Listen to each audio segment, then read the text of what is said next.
Thomas. I am an exercise science student at Florida Gulf Coast University in Southwest Florida, and this is my senior capstone research project. So for my senior research project, I decided to look at the relationship between an athlete's vertical jump ability and their ability to change direction, and see how it is affected by their use of Olympic weightlifting style of training to increase their athletic ability. So my internship site for my senior year was at Beyond Motion in Naples, Florida. Beyond Motion is owned and run by Rick and Amy Laidman. It was super cool. I loved being there. They were awesome people. And the reason I wanted to look at the Olympic weightlifting style versus the vertical jump ability is because as a career I want to go into I want to be a strength and conditioning coach. So I want to better understand the relationship or better understand how using Olympic style of weightlifting, of weight training, can better benefit the athletes that I will have in the future.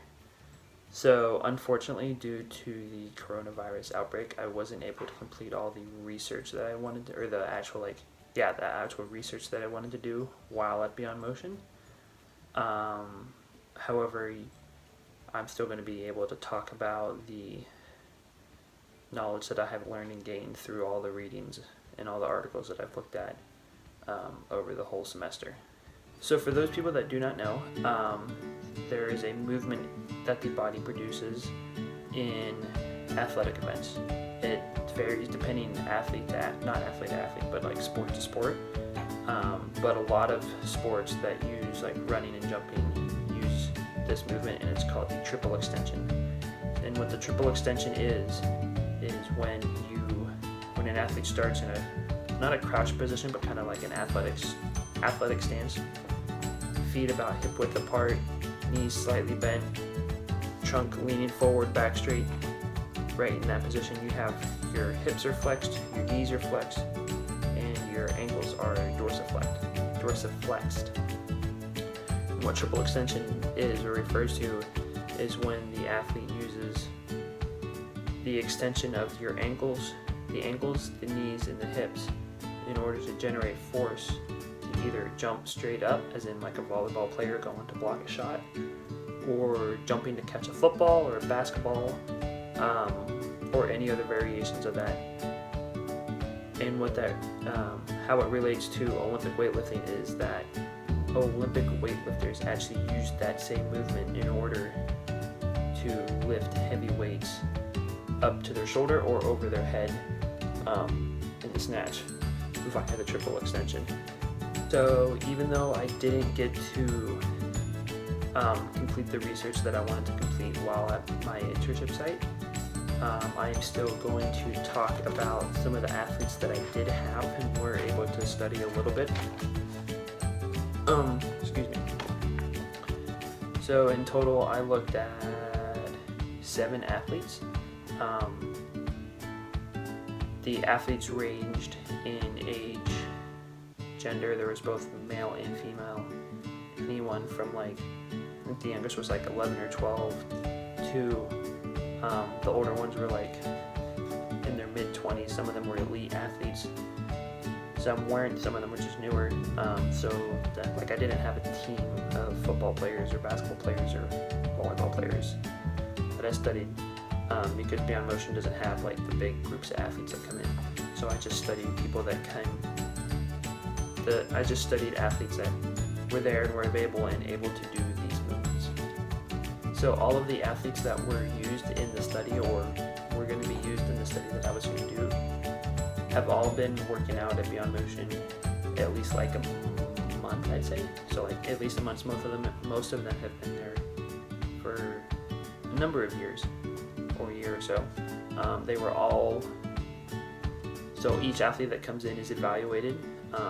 They are evaluated to see what their capacity is. If they are able to lift properly and stabilize their core, then they'll go into Olympic weightlifting and more complicated or more elite level training. If they're not, then they start working on their glutes, working on their core, back, to stabilize them before we get to the loading of overhead weight, lifting, that kind of thing.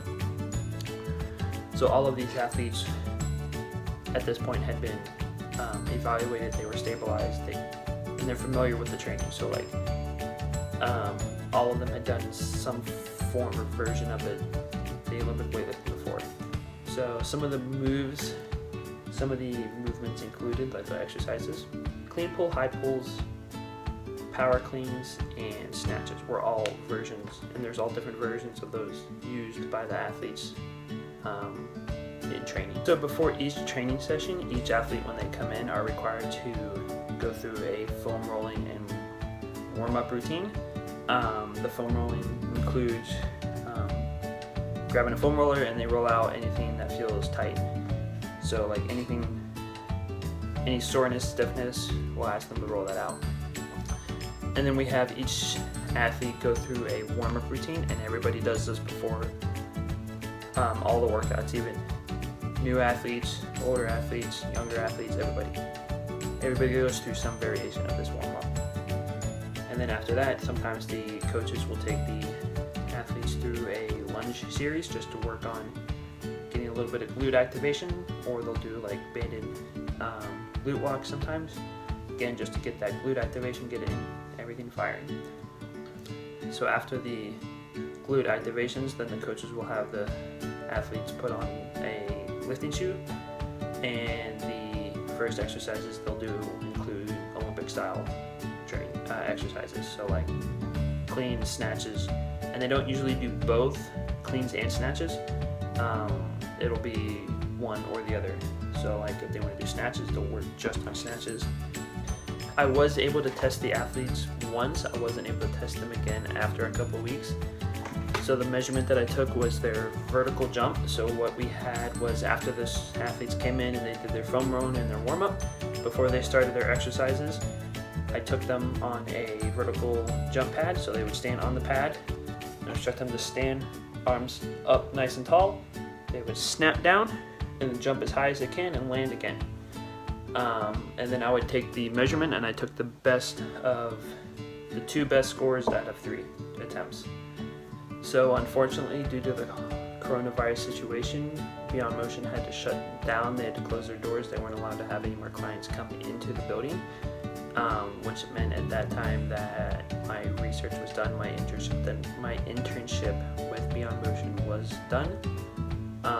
So unfortunately, I was not able to finish the research that I wanted to do. However, through the readings, through all the articles that I've read and research I've looked at, I can still come to some conclusions and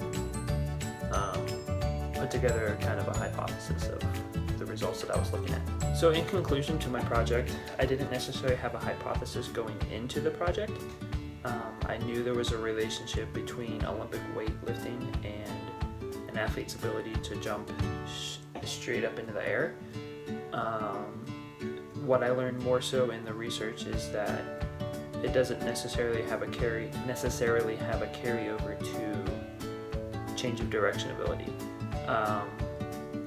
So something else I want to talk about, we use the book here, Science and Practice of Strength Training by Zadazorsky, is the idea of adaptation. So adaptation is the ability of an organism to adapt to its environment. So for weightlifting, that simply means when you start putting load on the body, it's going to change. And that change is going to be bigger in people who have not been training as long.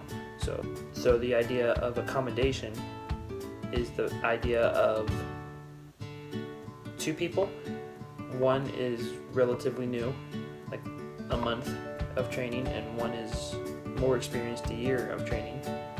If you put them through the same weightlifting program, the athlete who is newer, who has less adaptation to weight training, will see more gains. He will see more increase strength, power, speed, all of that, as opposed to the athlete who has a training age of a year. He has already been training, his body has already adapted.